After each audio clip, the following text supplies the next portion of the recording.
warahmatullahi wabarakatuh. Nama saya Dwi Mukti Kusumastuti. Saya mahasiswa Koas FKG UNED. Di sini saya akan menjelaskan mengenai Dental Health Education atau DHE. Dental Health Education atau DHE merupakan suatu proses pendidikan kesehatan gigi dan mulut yang ditujukan kepada pasien agar mau merubah kebiasaan buruk sehingga pasien mampu mengikuti pola perilaku yang kita sampaikan. Selain itu, diharapkan pasien mampu untuk bertindak preventif sehingga kesehatan gigi dan mulut yang maksimal dapat tercapai. Tindakan preventif tersebut meliputi yang pertama, menghilangkan mikroorganisme plak, yang kedua, mencegah penimbunan kalkulus, yang ketiga, mencegah peradangan pulpa, dan yang terakhir, mencegah kekambuhan atau keparahan jaringan periodontal. Dalam melakukan DHE atau Dental Health Education, memiliki beberapa faktor pertimbangan yang perlu diperhatikan. Yang pertama yaitu usia pasien, di mana setiap usia memerlukan pemahaman yang berbeda dari apa yang kita sampaikan. Yang kedua yaitu kebiasaan buruk seperti mengunyah satu sisi dan menggunakan tusuk gigi sehingga dapat menyebabkan trauma jaringan periodontal. Yang ketiga yaitu malposisi gigi, di mana adanya malposisi gigi ini akan menyebabkan penimbunan atau penumpukan kalkulus dan plak. Selain itu dapat menyebabkan susahnya dalam pembersihan daerah gigi yang malposisi. Dan yang terakhir yaitu jenis kelamin, di mana jenis kelamin perempuan lebih memperhatikan kebersihan rongga mulutnya dibandingkan dengan laki-laki. Nah, jadi di sini saya sudah bersama Bapak Rio. Nah, Pak Rio, jadi tadi keluhannya itu ketika Bapak menyikat gigi itu mudah berdarah ya, Pak? Nah, di sini saya akan menjelaskan kenapa kok gusi Bapak itu mudah berdarah. Nah, yang pertama karena gusi Bapak itu sudah mengalami peradangan gusi. Nah, dalam bahasa kedokteran itu yaitu gingivitis, di mana peradangan gusi ini tuh disebabkan karena adanya penumpukan kotoran.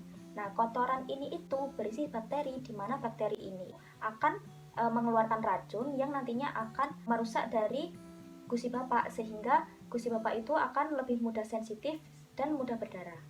Nah, biasanya Pak, ini selain terjadi perdarahan, gusinya itu lebih merah Pak, lebih merah dari biasanya, dan biasanya itu juga membesar atau membengkak namanya, seperti itu Pak.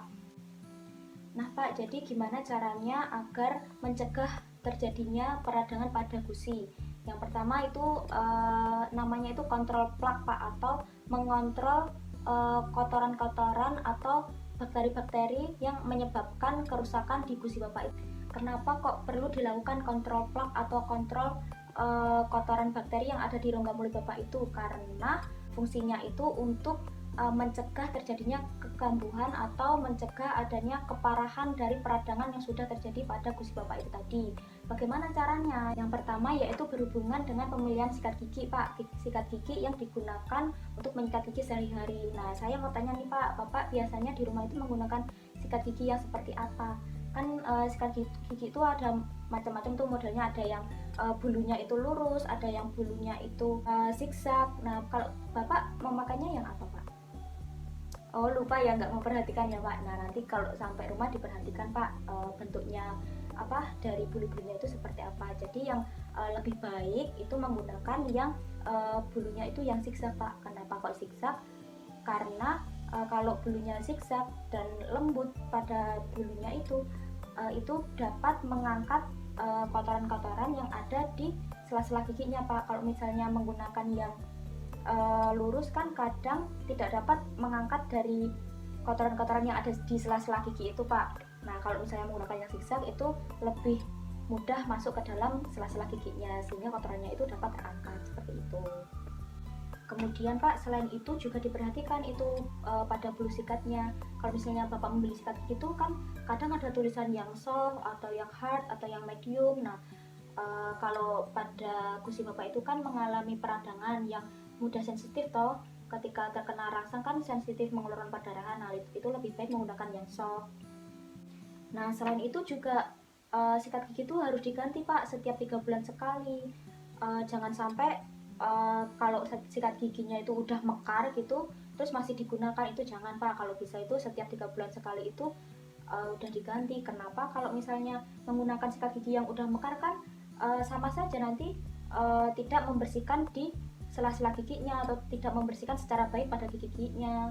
Kalau menggunakan yang masih bagus kan dapat masuk ke dalam sela-sela giginya. Kalau udah mekar kan udah nggak bisa Pak, malah dapat melukai dari jaringan di sekitar giginya, misal kayak melukai gusinya, terus melukai pipinya seperti itu Pak, dan menyebabkan lebih mudah berdarah lagi nantinya. Terus jangan lupa Pak, kan kalau menyikat gigi itu kan menggunakan pasta gigi atau odol, ya kan?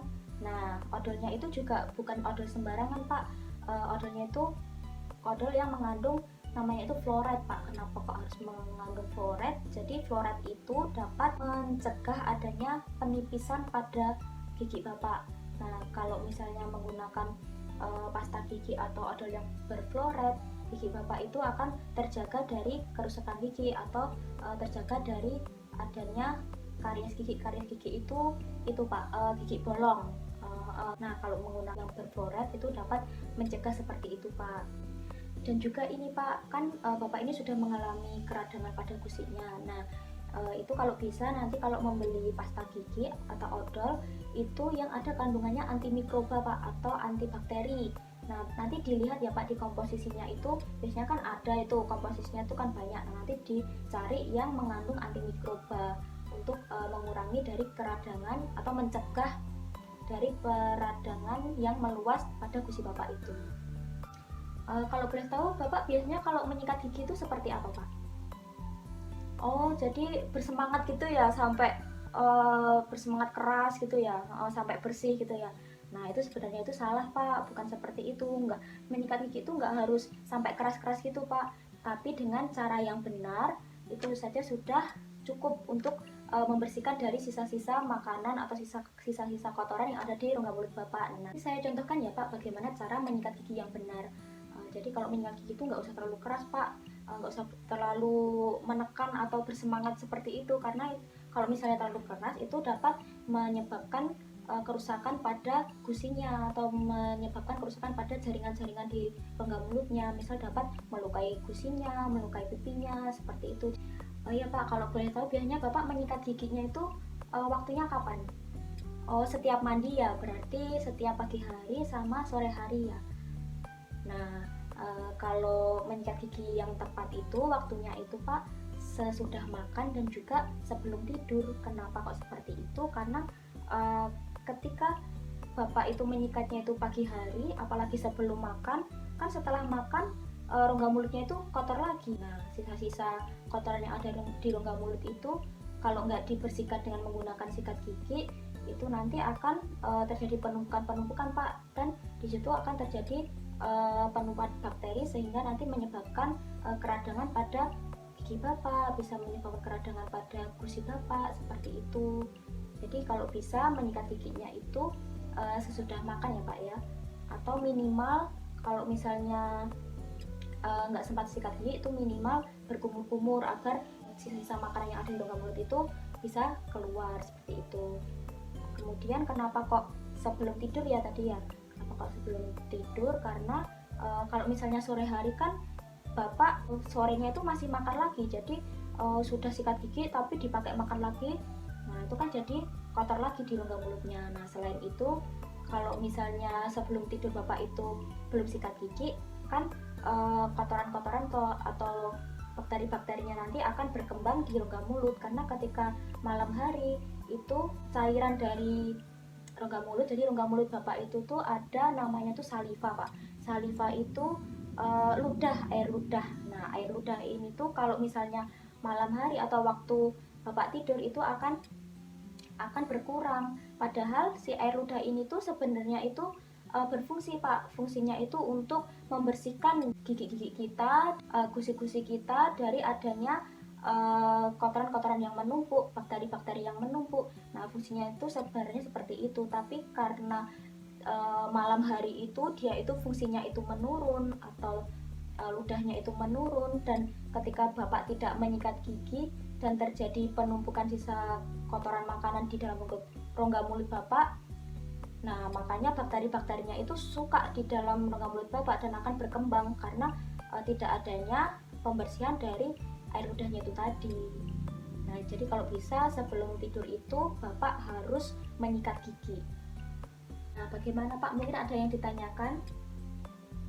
Oh, benang gigi ya, saya akan menjelaskan Pak. Jadi benang gigi itu namanya itu dental floss Pak kalau di dalam bidang kedokteran gigi. Nah, dental floss itu gunanya untuk apa? Dental floss itu gunanya untuk mengangkat sisa-sisa makanan yang ada di sela-sela gigi Bapak. Karena kan dengan menyikat gigi saja itu tidak dapat atau kadang itu tidak mencapai pada sela-sela gigi Bapak. Kan sela-sela gigi itu ada yang sangat berdempetan sekali sehingga celahnya itu kan sangat kecil sekali. Nah, kalau menggunakan sikat gigi aja kan kadang sisa makanannya itu tidak bisa terangkat, makanya menggunakan namanya itu tadi yang Bapak tanyakan benang gigi atau dental floss. Itu gunanya untuk seperti itu Pak.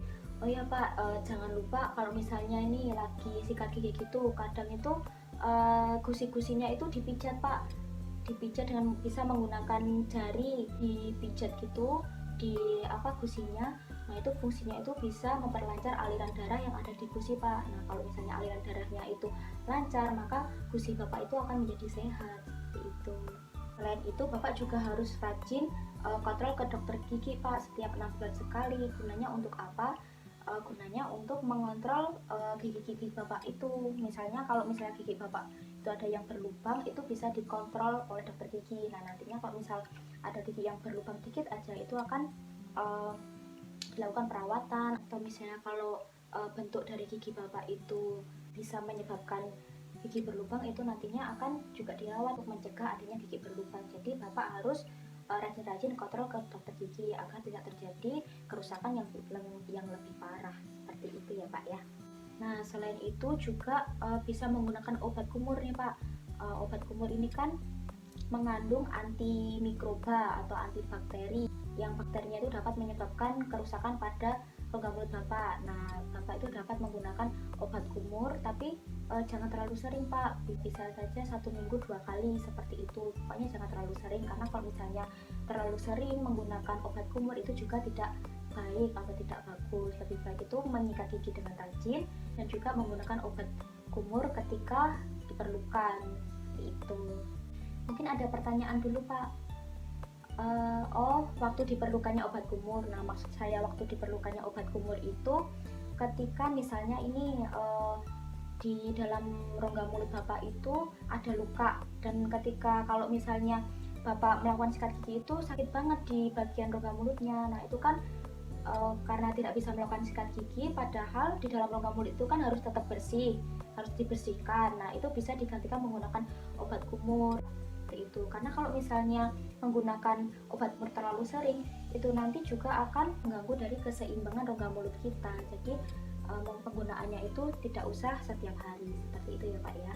Nah, selain itu Pak, juga Bapak itu harus mengontrol dari makanan yang Bapak makan. Kenapa? Karena makanan itu juga dapat mengganggu keseimbangan rongga mulut kita. Kenapa? Karena misal nih makan yang lengket yang mengandung gula seperti itu tuh akan menyebabkan bakteri itu lebih suka Pak di dalam rongga mulut kita, karena memang gula itu makanannya dari bakteri itu sendiri. Kalau misalnya, makanya kenapa tadi saya bilang setelah makan itu harus disikat, karena kalau misalnya nggak disikat, apalagi Bapak itu makan makanan yang lengket, yang manis seperti itu, nah itu nanti bakterinya itu akan tambah berkembang dan akan menyebabkan keparahan dari radang yang ada di gusi Bapak itu.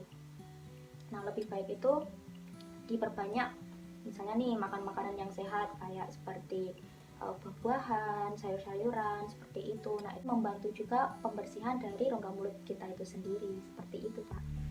Nah, sekarang Pak, saya ingin tahu gimana caranya Bapak itu setiap hari melakukan sikat gigi. Nah, jadi sekarang Bapak melakukan sikat gigi sendiri ya di depan saya, dan nanti saya akan melihatnya bagaimana cara sikat gigi Bapak. Silahkan Pak. Sudah ya Pak sikat giginya. Nah, saya akan mengoleskan disclosing agent Pak. Disclosing agent itu yaitu untuk mengetahui apakah di gigi Bapak itu masih terdapat sisa-sisa kotoran. Saya aplikasikan ya Pak ya. Coba dibuka mulutnya Pak.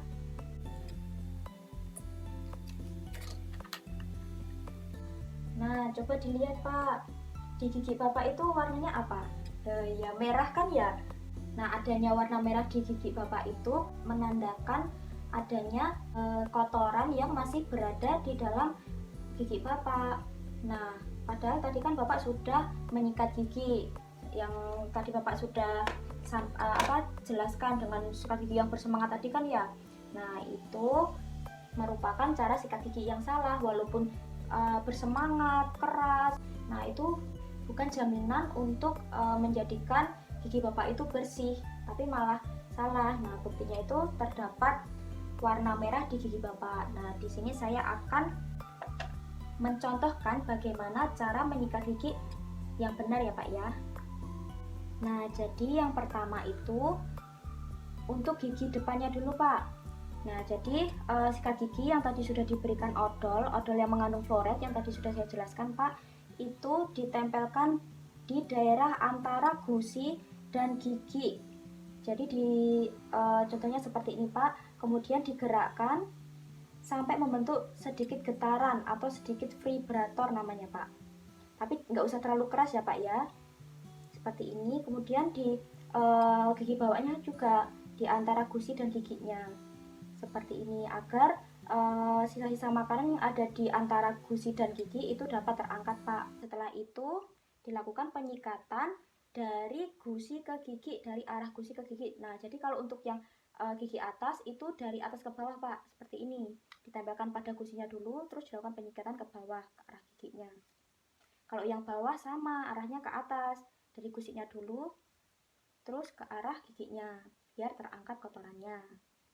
Kalau yang gigi belakang bagaimana? Sama seperti yang depan, akan tetapi nanti ada sedikit perbedaan Pak. Yang pertama saya jelaskan dulu ya Pak, sikat giginya itu ditempelkan pada antara gusi dan gigi, sama seperti tadi, sampai membentuk disikat sampai membentuk getaran agar sisa-sisa makanan di antara gusi dan gigi itu dapat terangkat. Yang bawah juga sama, di antara gusi dan gigi. Kemudian ini yang membedakan Pak, dilakukan penyikatan di antara gigi atas dan gigi bawah. Nah, gigi atas dan gigi bawah kalau misalnya dia itu tidak membuka mulut atau diem aja, itu akan bentuknya kan seperti ini. Nah, itu sikat giginya itu ditempelkan di tengah-tengahnya, kemudian dilakukan penyikatan secara membulat atau bulat-bulat seperti ini, bentuk bulatan-bulatan gitu Pak.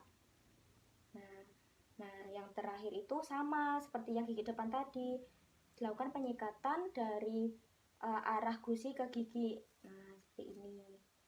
Kalau gigi atas ya ke bawah, kalau gigi bawah ya ke atas, karena sisa makanannya itu terangkat. Kalau untuk gigi sampingnya seperti apa ya, sama Pak, dari di antara gusi dan gigi dulu,